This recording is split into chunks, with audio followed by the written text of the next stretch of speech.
I stared at the email from my supervisor, Brad, in complete disbelief. After 8 grueling months leading the Morrison Industries campaign that brought in $12 million, I was finally getting my bonus. But Brad had just informed me there was a new 19% management fee deducted from my $25,000 bonus. $4,750 gone just like that. I typed back carefully. Interesting policy, Brad. I had no idea corporate implemented management fees on bonuses. Little did I know that simple response would unravel the biggest fraud scheme in our company's history. My name is Harmony, and I never thought my life would become a corporate thriller. At 28 years old, I was just trying to make ends meet as a single mother while building a career in marketing. My daughter Emma, who's 9, has type 1 diabetes, and between her medical expenses and my MBA night classes, every dollar mattered. That bonus wasn't just money to me.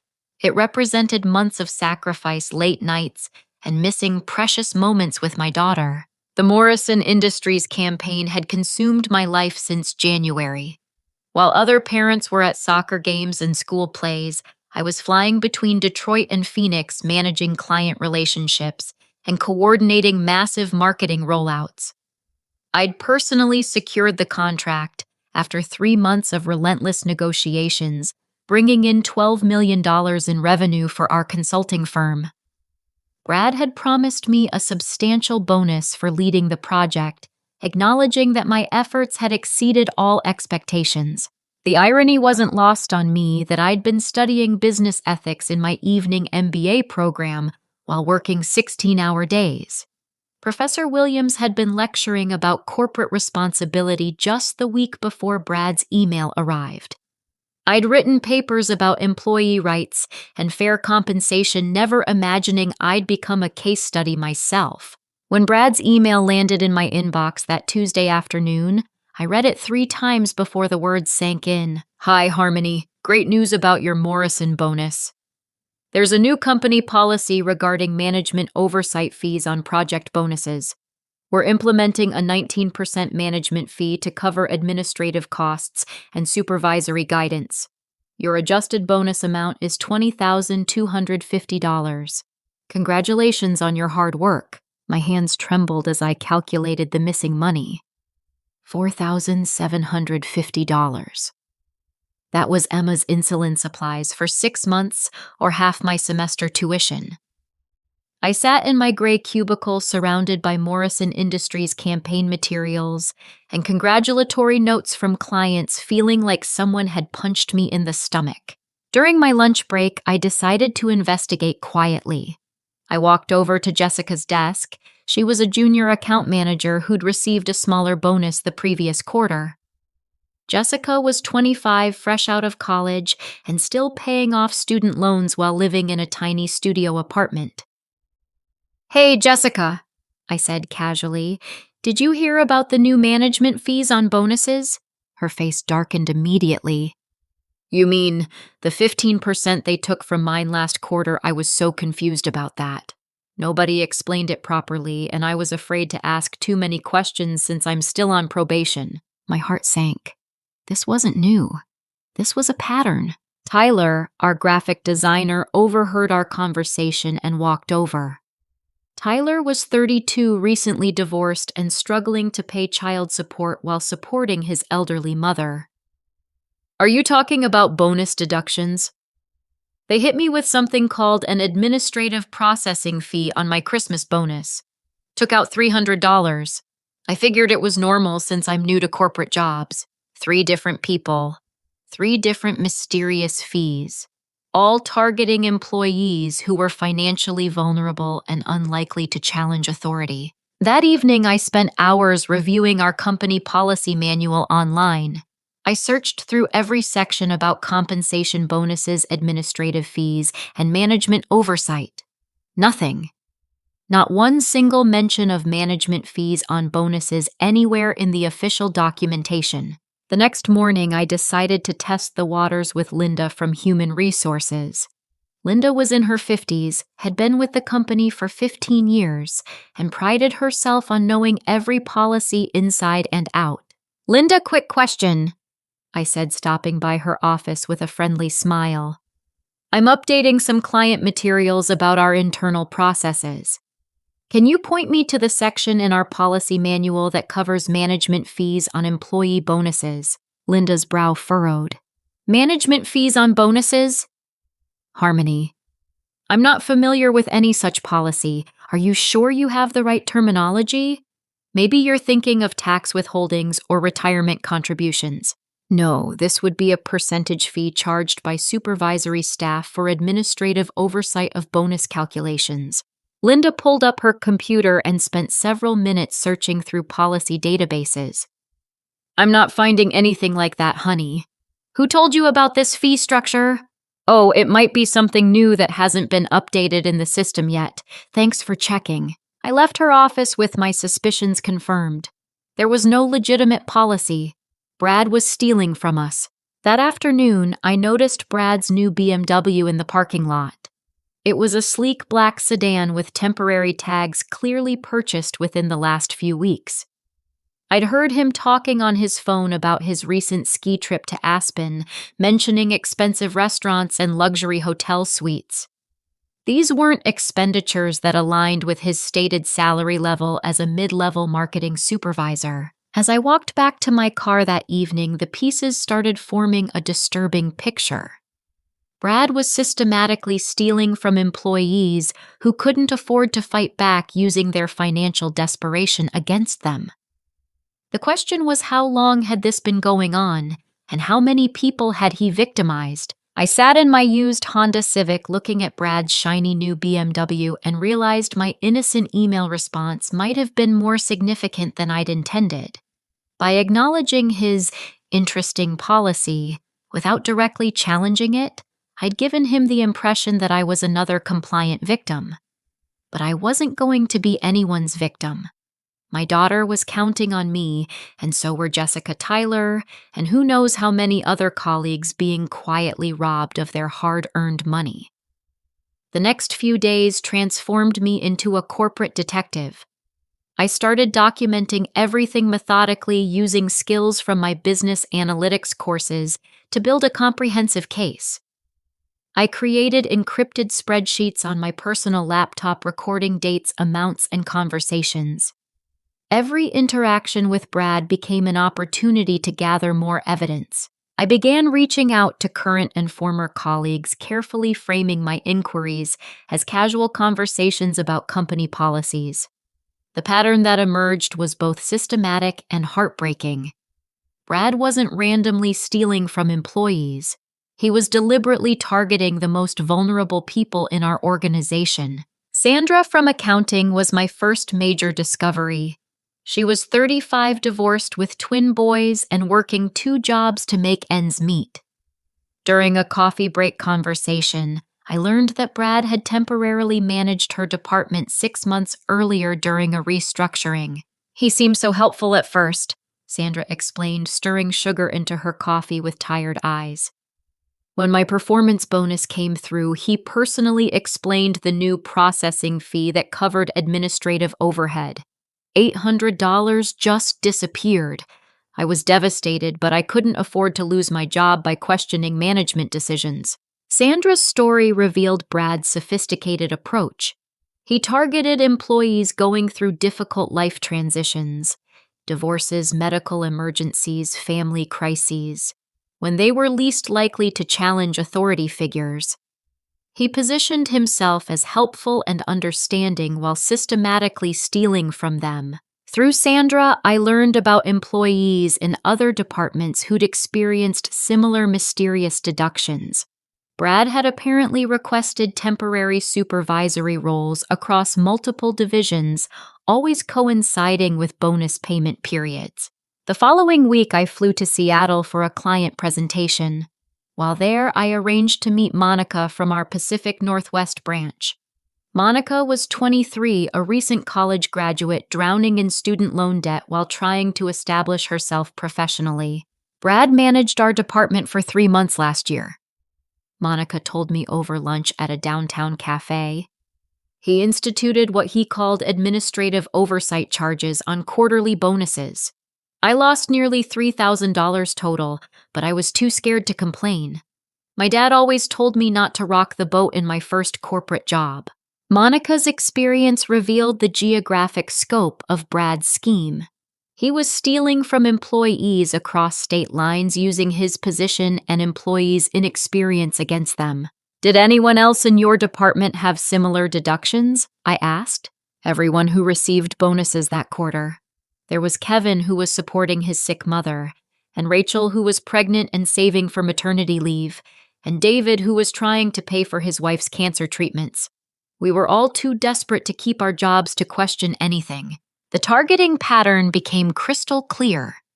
Brad identified employees with pressing financial needs, medical expenses, student loans, family obligations, and exploited their vulnerability. He understood that desperate people would accept unfair treatment rather than risk unemployment. Back in the office, I spent lunch breaks in the law library at my university researching employment fraud and embezzlement statutes. I learned about federal regulations regarding wage theft and discovered that Brad's scheme likely violated multiple state and federal laws. I also began calculating the full scope of his theft.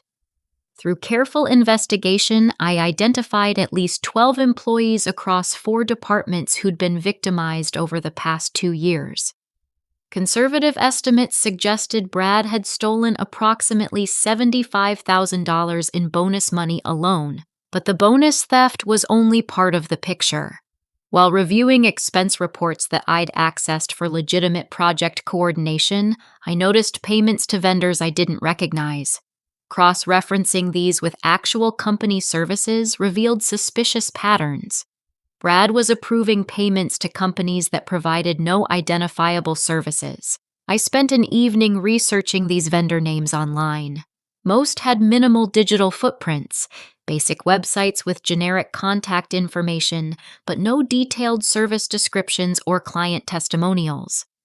Several were registered to post office boxes rather than business addresses. The most shocking discovery came when I traced the business registration information. 3 of the vendors were registered under variations of Brad's family members' names. He wasn't just stealing bonus money from employees, he was creating fake companies to invoice for non-existent services. My investigation revealed a sophisticated fraud operation that extended far beyond the management fee scheme.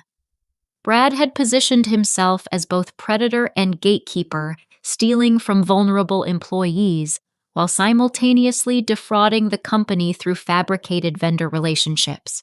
As I compiled evidence that Thursday evening, I realized the full magnitude of what I'd uncovered.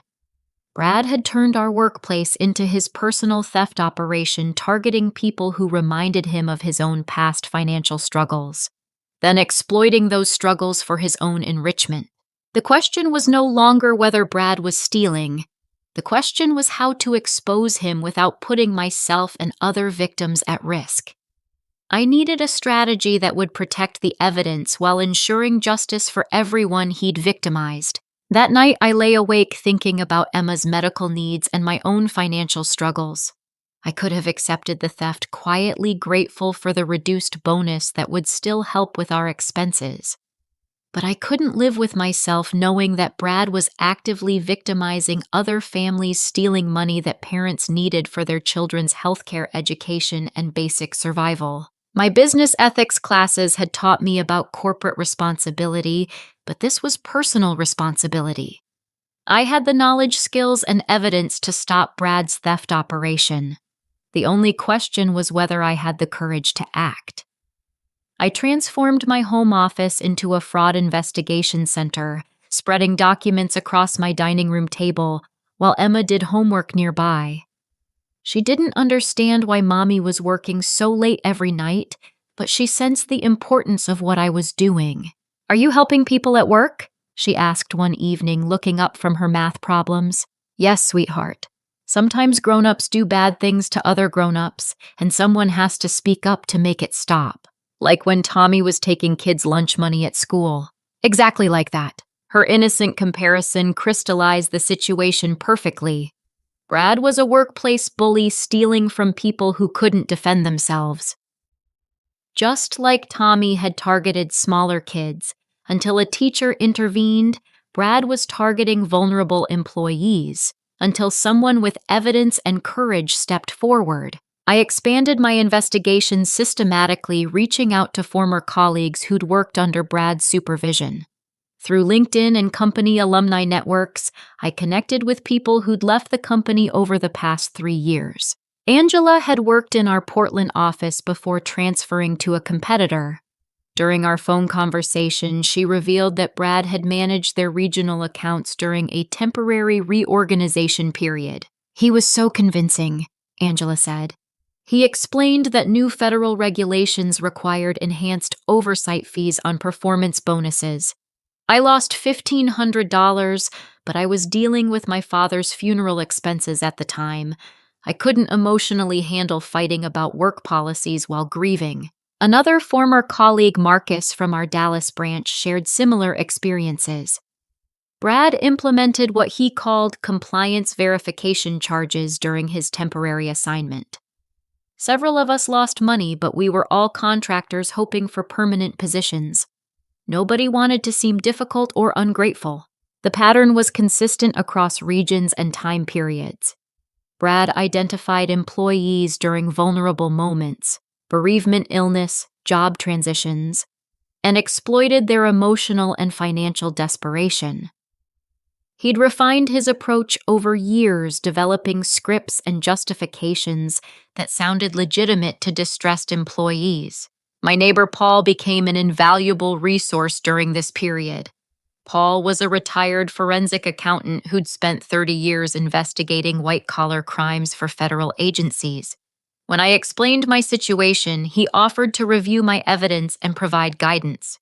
"This is textbook embezzlement," Paul said, examining my spreadsheets in his kitchen one Saturday morning. "The systematic targeting of vulnerable employees shows premeditation and intent. The fake vendor scheme adds conspiracy and fraud charges. If the amounts cross state lines, which they clearly do, this becomes a federal case." Paul taught me proper documentation techniques, explaining how to preserve digital evidence and maintain chain of custody protocols. He also helped me understand the legal distinctions between different types of financial crimes. "The beauty of your approach," he continued, "is that you're documenting Brad's own behavior rather than making accusations. Let the evidence speak for itself." My investigation into Brad's vendor fraud revealed even more sophisticated theft. I cross-referenced expense reports with project budgets and discovered that Brad had been systematically inflating costs on major campaigns, including my Morrison Industries project. The Morrison campaign budget included $37,000 in specialized consulting services from a company called Strategic Marketing Solutions. When I researched this vendor, I found a basic website registered 3 months before our project began. The business address was a UPS store mailbox in Brad's neighborhood.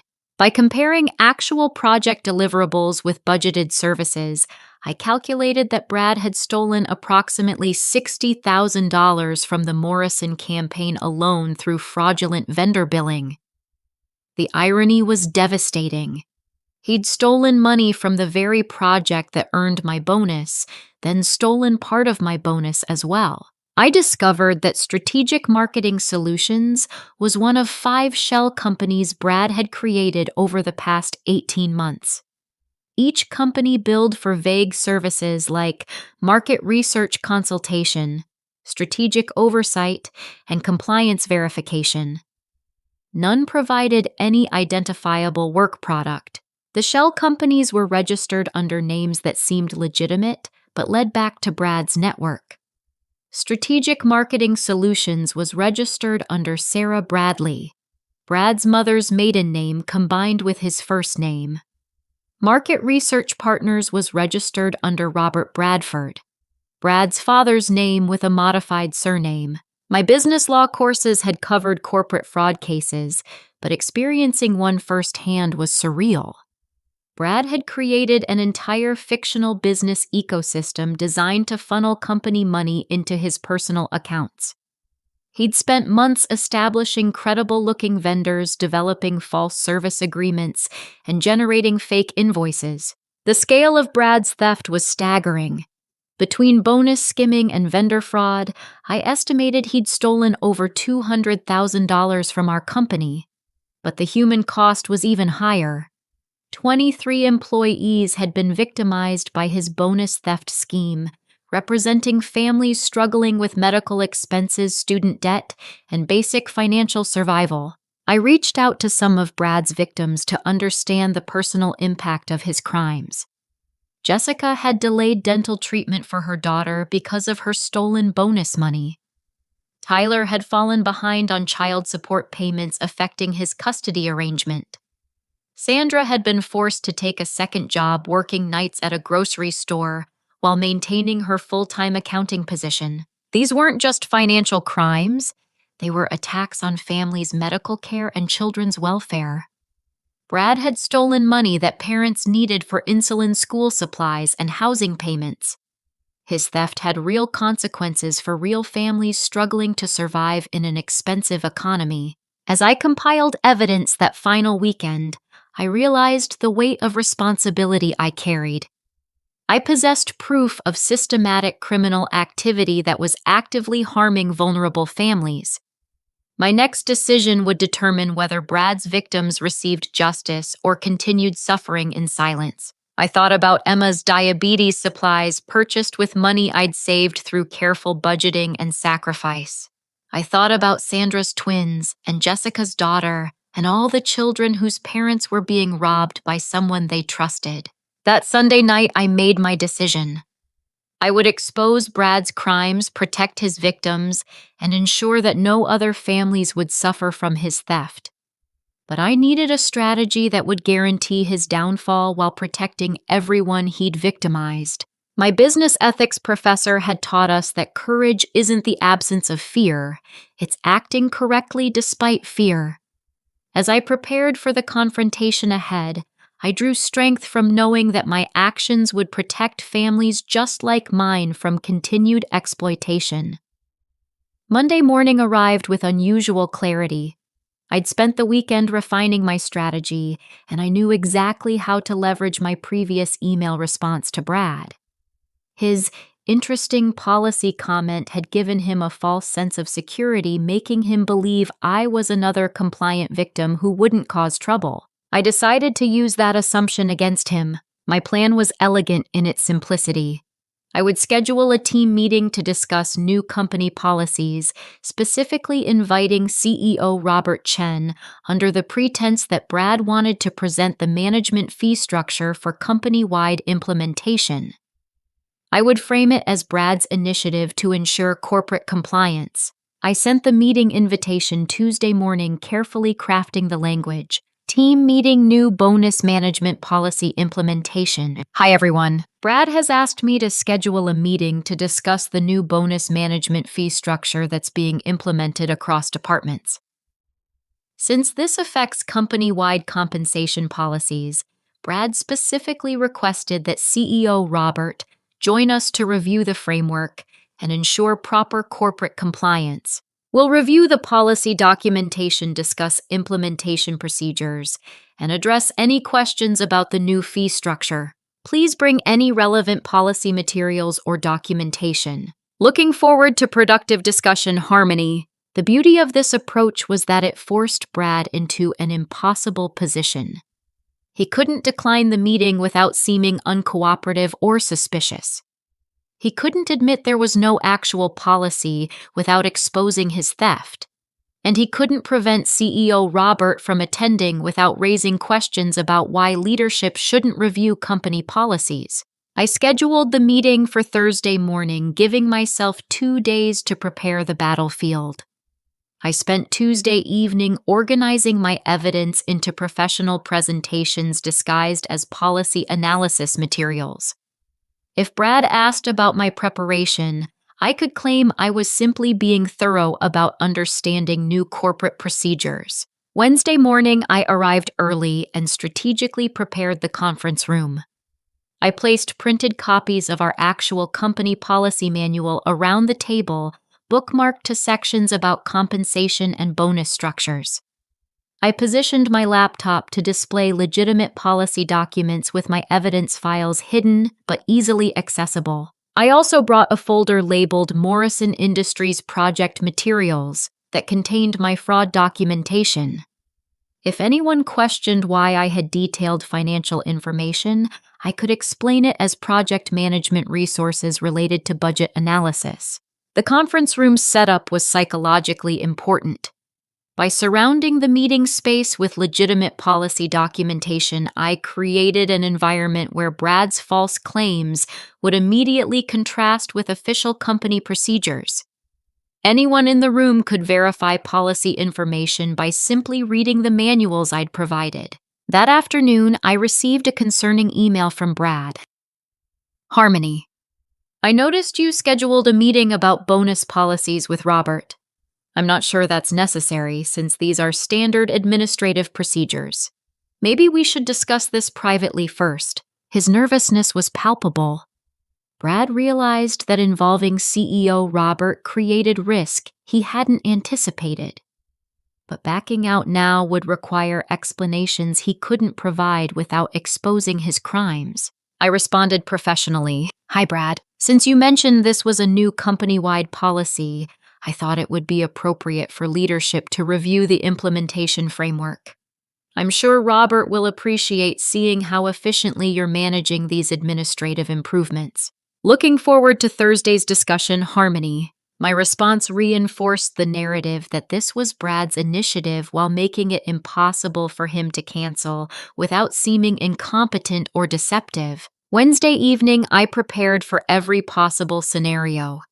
I rehearsed explanations for why I'd investigated bonus policies, practicing responses that would seem like natural due diligence rather than fraud investigation. I prepared backup plans in case Brad tried to manipulate the conversation or redirect blame. I also reached out to Jessica Tyler and Sandra, asking them to attend the meeting to discuss their experiences with the new policies. I framed it as an opportunity to provide feedback about implementation procedures, not revealing the true purpose of their participation. It would be helpful to have employee perspectives on how these new administrative processes are working in practice, I explained to each of them. Your insights could help improve the system for everyone. They agreed to attend, not knowing they were about to become witnesses to Brad's exposure. Thursday morning arrived with nervous energy coursing through my body. I arrived at the office an hour early, double-checking conference room preparations and reviewing my evidence files one final time. Emma had wished me luck that morning, still not understanding the full situation, but sensing that Mommy was doing something important. At 8:45, I saw CEO Robert walking toward the conference room. Robert was in his early 50s, known for his direct communication style and zero tolerance for corporate politics. He'd built our company through ethical business practices and employee-focused policies. As Robert entered the conference room, he immediately noticed the policy manuals I'd arranged. He picked up one and started browsing through the compensation section just as I'd hoped. "Good morning, Harmony," Robert said. "I have to admit I'm curious about this new bonus management fee structure. I don't recall approving any changes to our compensation policies." My heart raced. This was the moment I'd been preparing for. "Good morning, Robert. I think Brad can explain the policy details better than I can. He's the one who implemented the new fee structure." Jessica Tyler and Sandra filed into the room, followed by Brad, who looked noticeably uncomfortable. His usual confident demeanor was replaced by nervous energy as he realized the scope of the meeting he couldn't avoid. Robert looked directly at Brad and asked the question that would unravel everything. "Brad, can I see the documentation for this new management fee policy? I'd like to review the approval process and implementation guidelines." Brad's face went pale as he realized there was no escape from the trap I'd carefully constructed. Every person in the room was about to witness his lies collapse. under the weight of Robert's direct questioning. The confrontation I'd been building toward was about to begin, and Brad had nowhere to hide. The silence in the conference room stretched for what felt like an eternity. Brad stood frozen near the doorway, his usual confident posture replaced by visible panic. CEO Robert waited patiently for documentation that Brad couldn't provide because it simply didn't exist. "Well," Brad stammered, "the policy documentation is still being finalized by the finance department. We implemented it on a trial basis to test effectiveness before formal approval." Robert's expression darkened immediately. As CEO, he prided himself on maintaining clear approval processes for all policy changes, especially those affecting employee compensation. "Brad, we don't implement trial policies affecting employee pay without executive approval. Which finance department personnel authorized this trial program?" It was discussed with Linda in HR about administrative efficiency improvements." I watched Robert's jaw tighten. He'd worked with Linda for over a decade and trusted her completely. The suggestion that she would approve compensation changes without his knowledge was insulting to both her professionalism and his leadership. "Let's call Linda right now and clarify this authorization," Robert said, reaching for the conference room phone. Brad's panic intensified. "Actually, maybe I misunderstood the authorization process. Let me review the documentation and get back to you with proper details." But Robert was already dialing Linda's extension. When she answered, he put the call on speakerphone. "Linda, can you join us in conference room B immediately? We need to discuss the new bonus management fee policy that Brad mentioned was coordinated through HR." "I'll be right there, Robert. But I'm not familiar with any management fee policy. Are you sure we're talking about the same thing?" The speakerphone fell silent as Linda's words confirmed what everyone in the room had begun to suspect.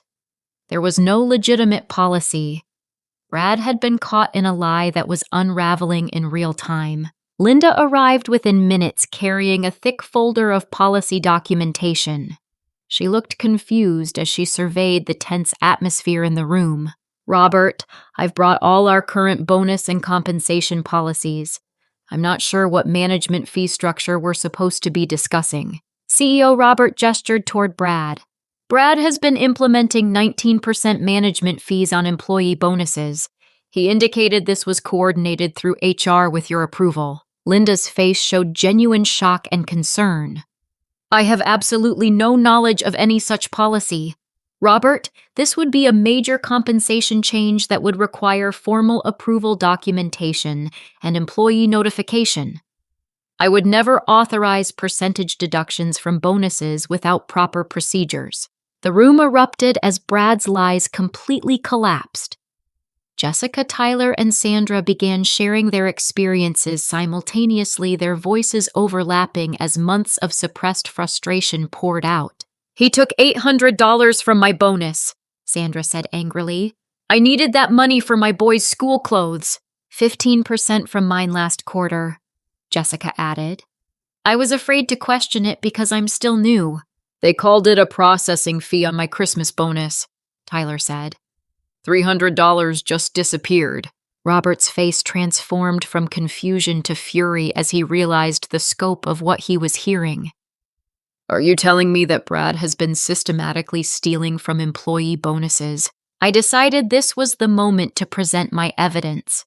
"Robert, I've been documenting these deductions because they didn't seem to match any official policies." I opened my folder and spread the spreadsheets across the conference table. Over the past 2 years, Brad has collected unauthorized fees from at least 12 employees across multiple departments. The total amount stolen exceeds $75,000. Robert studied my documentation with growing outrage. Each spreadsheet entry represented a family that had been victimized by someone they'd trusted with their financial welfare. Brad attempted one final desperate lie. "This is completely fabricated. Harmony is trying to inflate her own bonus by creating false accusations. She's been performing poorly on the Morrison project and is trying to deflect attention from her own failures." But Robert had already connected too many dots. He looked directly at Brad with cold fury. Brad, the Morrison Industries project that Harmony led, brought in $12 million in revenue. That's our most successful campaign this year. Are you seriously suggesting that our top performer is fabricating fraud allegations to cover poor performance? I reached into my folder and pulled out the most damning evidence. Robert, there's more. Brad has been creating fake vendor companies to steal additional money from project budgets. I showed him the vendor analysis I'd compiled, demonstrating how Strategic Marketing Solutions, Market Research Partners, and 3 other shell companies had billed for non-existent services. These companies are registered under variations of Brad's family members' names. They've invoiced for over $150,000 in fabricated consulting services. Robert examined the vendor documentation with forensic precision. His business background included extensive experience with vendor management and contract oversight. He immediately recognized the sophisticated fraud scheme I'd uncovered. Brad, these vendor invoices show billing for services that were never rendered on projects where you had budget approval authority. Can you explain why we've paid hundreds of thousands of dollars to companies that provided no identifiable work product?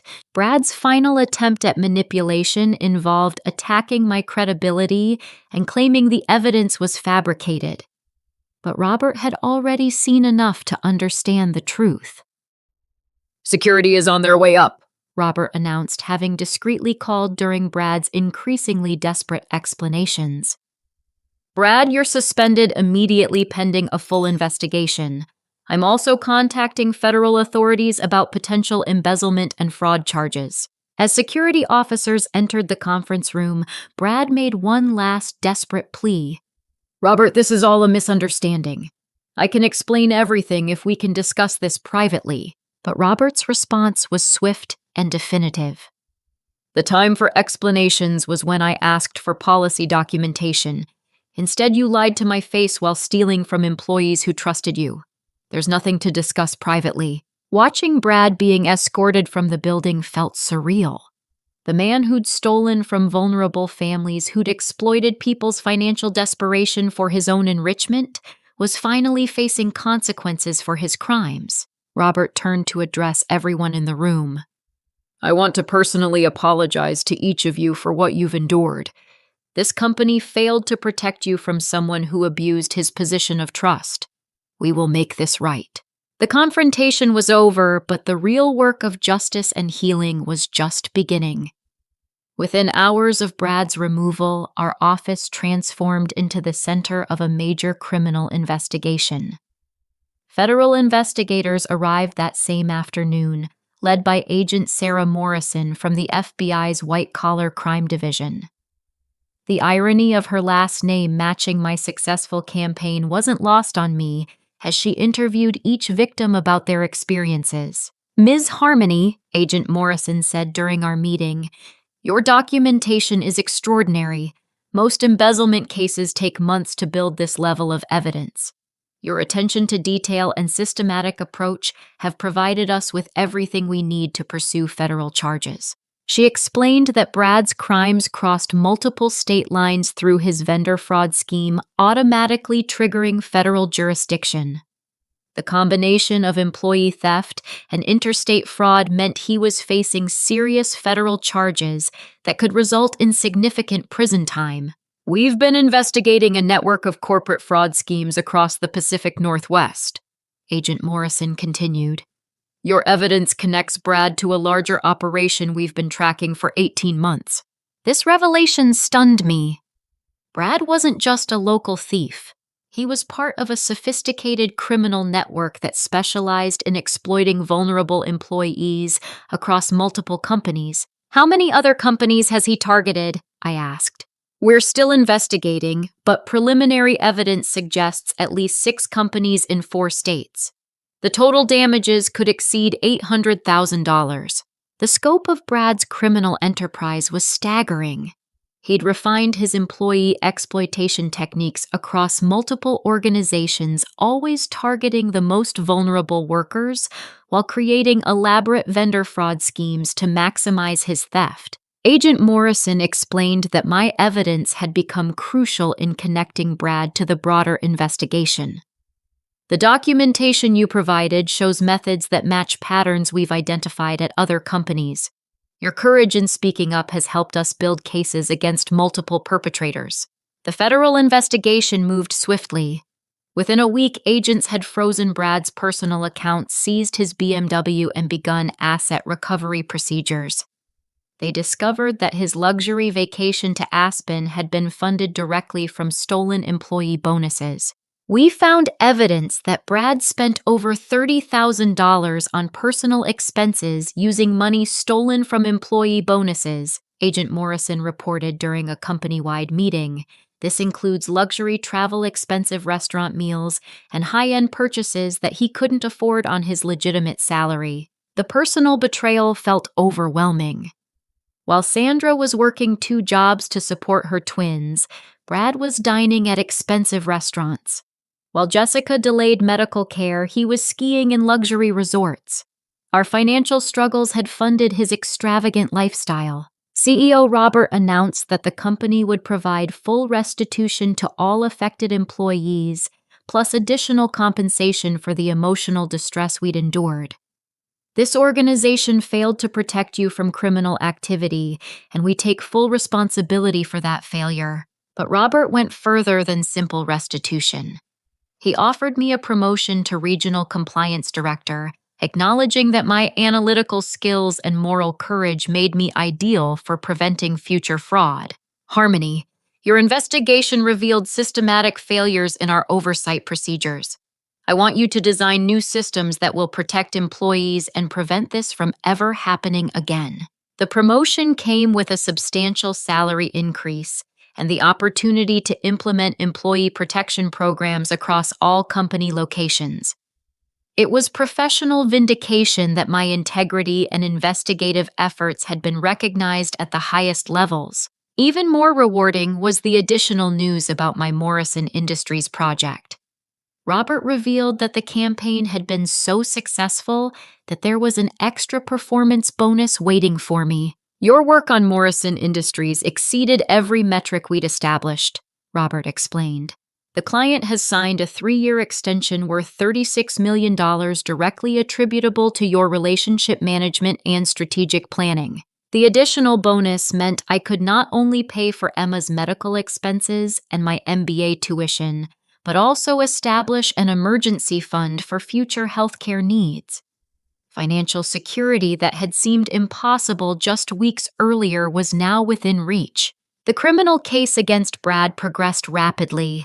Federal prosecutors presented evidence of systematic embezzlement, interstate fraud, and conspiracy charges related to his involvement with the broader criminal network. His defense attorney attempted to negotiate plea agreements, but the evidence was overwhelming.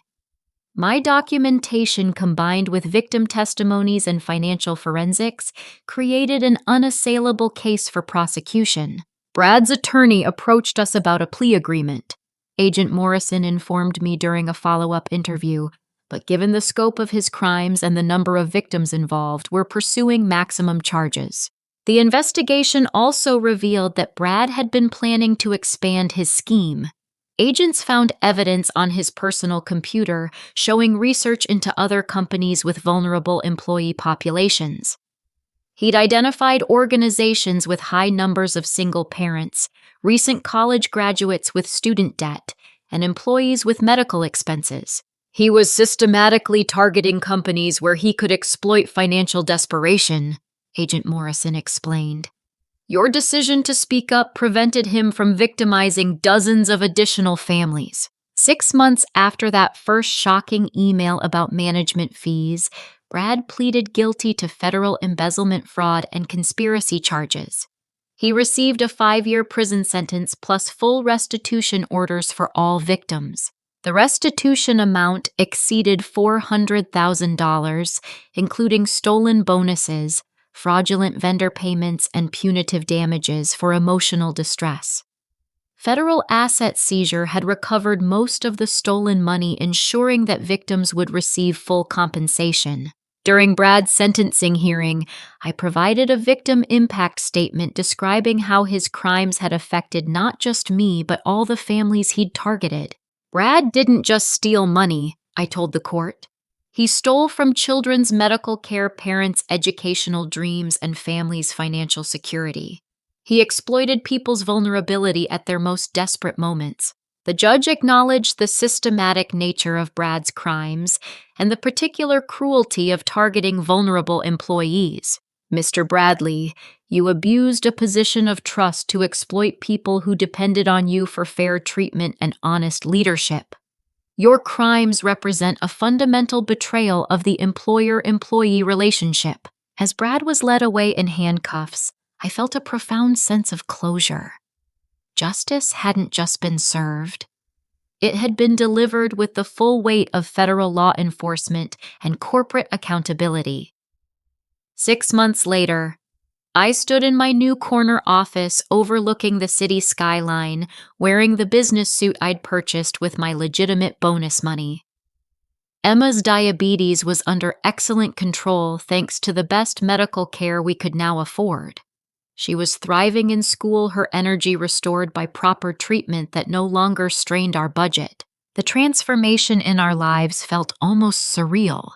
That terrifying email about the 19% management fee had ultimately led to financial security, professional advancement, and the satisfaction of protecting dozens of other families from continued exploitation.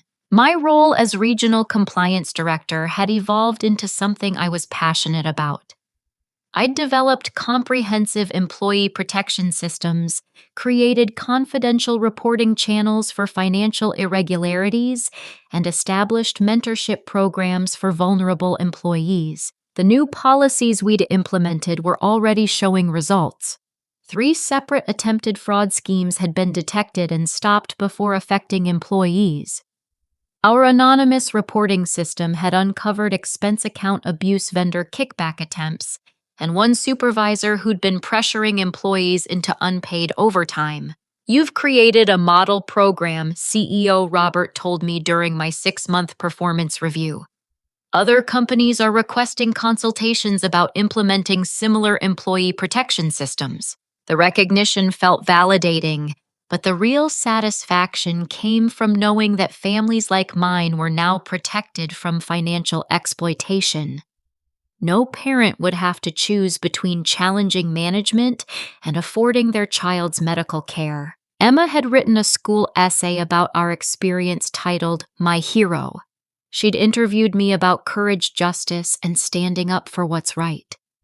Her teacher shared that it was one of the most moving essays she'd read in 20 years of teaching. Mommy taught me that heroes aren't people with superpowers, Emma had written.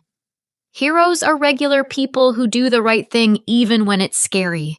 My mom protected lots of families by being brave when a bad man was stealing money. Reading her essay brought tears to my eyes. I'd worried about the stress our situation had placed on her, but she'd learned valuable lessons about integrity and courage that would serve her throughout her life. The financial restitution from Brad's case had allowed me to complete my MBA with honors. My thesis focused on corporate fraud prevention and employee protection systems, drawing directly from our experience. Several business schools had requested copies for their ethics programs.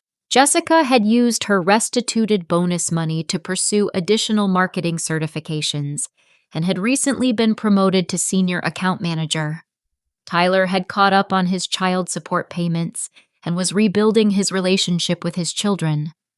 Sandra had quit her second job and was spending evenings helping her twins with homework instead of stocking grocery store shelves. The ripple effects of stopping Brad's theft had improved lives throughout our organization and beyond.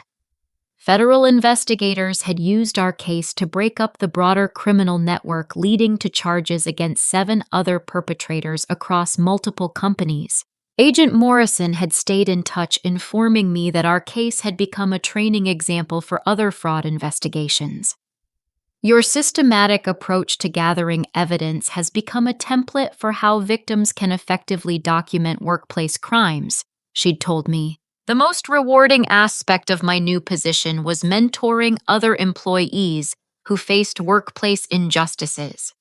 I'd helped 3 colleagues document and report various forms of exploitation, ensuring they had the support and resources I'd lacked during my investigation.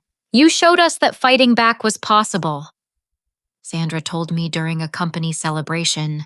Before your courage, we all felt helpless against people in authority positions. 1 year after Brad's email, I received an unexpected message from Monica in Seattle.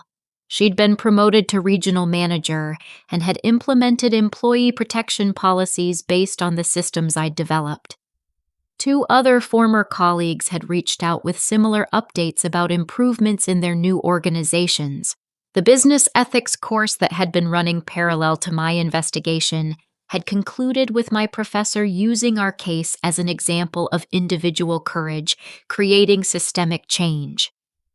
Harmony demonstrated that one person with evidence and integrity can transform an entire organization, Professor Williams had announced to the class. But perhaps the most meaningful recognition came from an unexpected source. Emma's school had invited me to speak at their career day about business ethics and standing up for what's right. Addressing a room full of 9-year-olds about courage and justice reminded me why I'd fought so hard in the first place. Sometimes adults make bad choices that hurt other people. I told the students, when that happens, someone has to speak up to protect the people who can't protect themselves. That's not always easy, but it's always important. A little girl in the front row raised her hand. Were you scared when you fought the bad man? Yes, I was very scared. But I was more afraid of what would happen to other families if I didn't speak up. Sometimes being brave means doing the right thing even when you're frightened. As I looked at those young faces, I realized the most important lesson from our experience. Courage isn't about being fearless. It's about acting with integrity despite fear. By refusing to accept what seemed like a small injustice, I'd protected an entire community of workers and learned that ordinary people have extraordinary power when they choose to act with courage rather than accept convenient lies. That evening, Emma and I volunteered together at a financial literacy nonprofit teaching other families how to recognize and report workplace financial abuse. As I watched my daughter help a younger child understand budgeting concepts, I knew we'd both grown stronger through our ordeal. Mom, Emma said as we walked to our car after the volunteer session, I'm proud that you helped all those families. I'm proud of you too, sweetheart. You gave me the courage to fight for what was right. The journey from victim to advocate had transformed not just our financial situation, but our understanding of personal responsibility and community protection.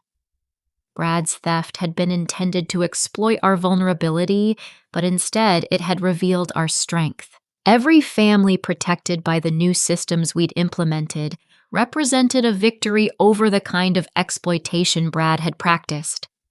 Every employee who felt safe reporting suspicious activity was a testament to the power of speaking truth to authority. As we drove home past the office building where this journey had begun, I reflected on how that terrifying email had ultimately become the catalyst for positive change that extended far beyond our personal situation.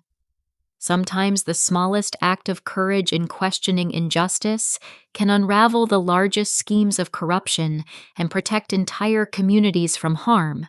The life lesson was clear. Integrity isn't just about personal morality. It's about using whatever power and knowledge we possess to protect others who might not have the resources or courage to protect themselves.